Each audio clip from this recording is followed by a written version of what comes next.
कठोरतम पदार्थ, सबसे कठोर पदार्थ क्या होता है? दांतों का इनेमल होता है। क्या होता है? दांतों का इनेमल होता है।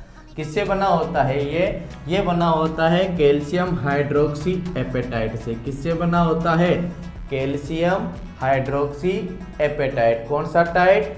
Calcium hydroxy apatite. ये क्या होता है कि हाइड्रोक्सी एपेटाइट कैल्शियम फॉस्फेट का ही क्रिस्टलीय रूप होता है, इसीलिए तो कैल्शियम और फॉस्फोरस अपने दांतों के लिए और हड्डियों के लिए जरूरी होते हैं।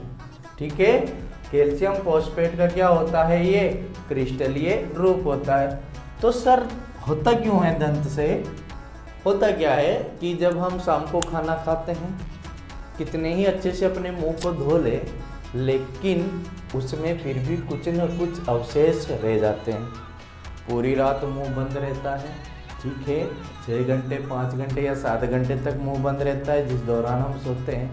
तो उस हमारे मुंह में जो बैक्टीरिया होते हैं वो उस सड़े हुए या उस भोजन को सड़ा देते हैं और उसका अपघटन करके किस में कन्वर्ट कर देते हैं? उसको एसिड में कन्वर्ट कर देते हैं। अब वो धीरे धीरे एसिड में कन्वर्ट होगा तो हमारी लार में मिलेगा और हमारे मुंह का पीएच 5.5 से कम हो जाएगा। किससे कम हो जाएगा?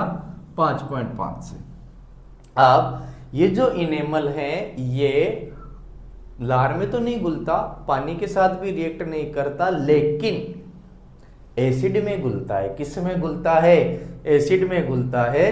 तो धीरे धीरे हमारे जो दांतों का इनेमल है वो अम्ल में घुल जाएगा और घुलने के कारण हमारे दांतों में स्थायी तौर पर परमानेंटली क्या हो जाएगा? पीलापन आ जाएगा, जिसे हम क्या कहते हैं? दंत से कहते हैं। अब दंत से तो हो जाता है, टूथ डिके हो जाता है, उसके बचाव के उपाय भी सुझाइए सर। तो बाल को सुबह शाम दंत मंजन करो, कोलगेट करो। कोलगेट किस नेचर का होगा? बेसिक नेचर का होगा, जाहिर सी बात है।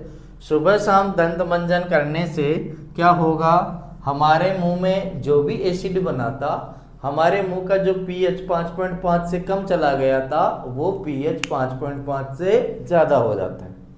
बात समझ में आई या नहीं आई?